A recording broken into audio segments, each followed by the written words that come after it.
bypass. Eventually this road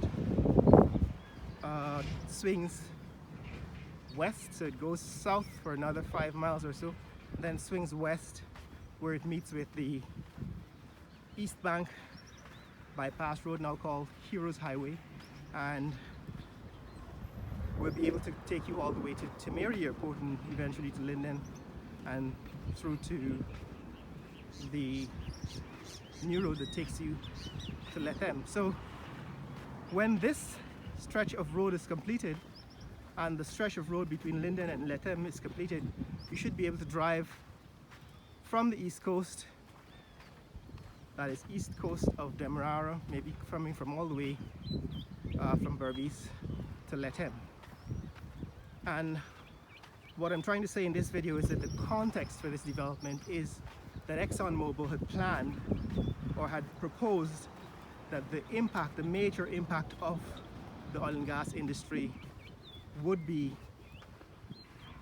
the development of road networks or transportation networks in Guyana, both road, sea and air. In fact, all three, road, sea and air. And we're beginning to see the impact of ExxonMobil. So when you think about this in terms of development, you want to think about it in terms of the oil and gas industry. Now, people keep telling me nonsense about this political party and that political party did this and that. As I said, and I keep repeating, this is a channel for intelligent people. So I don't consider those people intelligent. I consider those people really, really low on the intelligence scale if they don't still yet understand what I'm saying in these videos. These videos are not about your political party or the other people's political party or the opposition. This is about an assessment of the development in Guyana, the quality of development in Guyana, and what was predicted compared to what is actually happening. Because as I said when I started these videos in 2017, we will be chronicling the changes in Guyana brought on by the oil and gas industry. Now, the second point is that the country is moving away from a British colonial model to a much more global model, but in some ways we seem to remain tied to a kind of parochial and very local way of thinking about development. So the way the British developed Guyana in the past is that they, as a colony of Britain, the country was developed as a way to get resources back to the United Kingdom. In this case it was sugar, and other Caribbean countries it was tobacco and so on. Later on it was just to strip the country of resources, gold and bauxite, so all of that was stripped from the country and sent back to the UK. Now, in the process of doing that, the United Kingdom developed seaports and road networks that were similar to what was being done in Europe, in the UK. So the streets were very, very narrow. If you go down the streets of Georgetown, particularly if you're coming back from the US and Canada, if you go down the streets of Georgetown, you would feel claustrophobic. I remember the first time I visited Guyana after being away for about 10 or 15 years, and I went down Regent Street, it felt as if the buildings were closing in on me. And that's, for example, if you were accustomed to, say, driving down Dundas, right, in Toronto, or Queens Boulevard in New York, then you're accustomed to the buildings being far away from you on the right side and the left side of the road as you drive. But here now, when you come to Guyana, you find the roads are so narrow that the buildings feel as if you could reach out and touch them on either side. That's when you first come back to Guyana. And that was the British legacy. That is how the British developed Guyana, based on how they had built streets and so on in England. And that was because the major form of transportation back then was horse and buggy, right? So they needed streets that were on the scale of their horse-drawn carriages. Now, there are semi trucks, these large vehicles with 18 wheels and more that are standard. Right, in Guyana there are sand trucks and so on. So those vehicles are not really suitable for the road infrastructure in Guyana. So part of the development in Guyana has to do with widening the roads and the streets. And I show you there are lots of streets that are being widened in Georgetown, for example. You know, the streets along the seawall are being widened.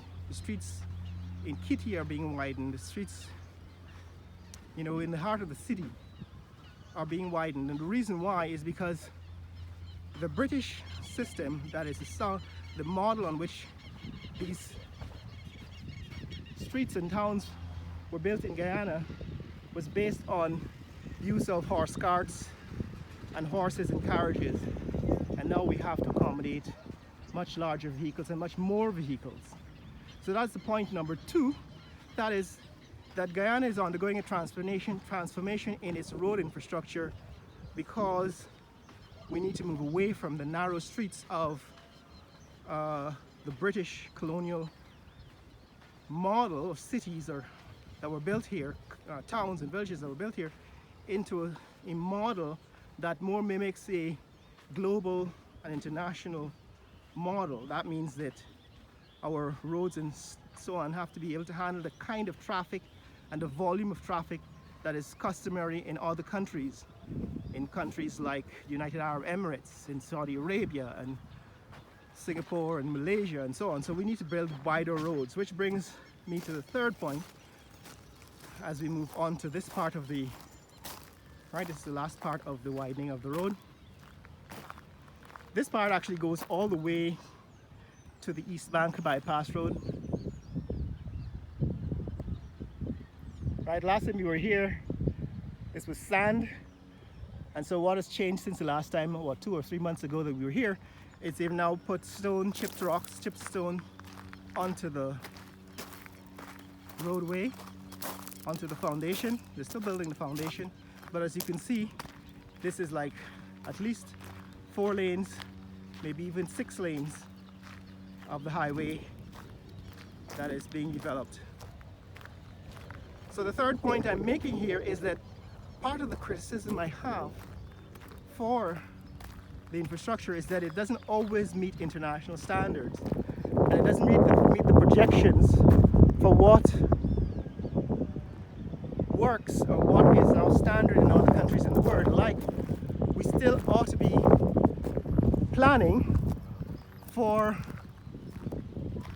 a road network, a transportation network that is that matches places like Beijing and Shanghai in China, right? The model is international, it's global, and that means high-speed rail and light rail combined with roads, so that you have an option to leave your vehicle behind and take a fast train instead of joining the traffic jams on the roads. So part of the criticism I have for the way the infrastructure is being done is that sometimes we're losing sight, whether it be political or otherwise, we're losing sight of the goal. The goal is to meet international standards, so the quality of the road construction and what the infrastructure that we actually build should meet international standards. So what was planned, for example, for these bypass roads initially was that there would be a light rail, a train line running down the center of the highway, and that's the reason why they were being built so wide, because what you could do is put the train line down the center, and then you don't have to use other land. You don't have to reserve or confiscate property elsewhere to build a train line. The train line could simply be synonymous with the road network, so that you have a combined rail and roadway network. And that was what was the criticism of East Bank Bypass Road, because in the initial plans from 2015 that the previous government, the coalition government, had made, there was supposed to be a train line running down the center of the bypass road, and that was cancelled. And that is a criticism, that we're still not building roads that are meeting the international standards. And the criticism is that not only should we be growing the economy and the transportation network as a result of oil and gas, but we should also be building networks that match the width and the dimensions of road networks in other countries, international countries, growing countries, developed countries in the world. And thirdly, that the quality of our infrastructure, in other words, the choice of projects we choose to fund and how we build it, the quality of what we build should match international standards, and those standards are largely in Asia. They're not about America, because America is being left behind as far as infrastructure. Right, the bridges and roads are collapsing in America, but China now has the largest and widest high-speed network of railway in the world. Right, so those are our models. We should be aspiring to the quality of road network that China has built, and not necessarily what the US and Canada have built, because they are basically decades behind China. And so the criticism is that we are heading in the wrong direction sometimes because we're not keeping that in sight. But that's what's happening, guys. This is what's happening here at the Ogle Bypass Road, where construction continues. The road is being widened. In the next video, I'll show you the developments here at the AC Marriott Hotel. Share this video with friends and family around the world.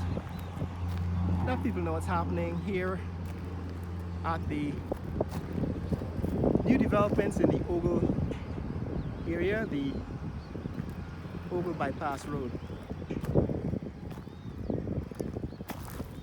Remember, let people know what's happening here in the fastest growing country,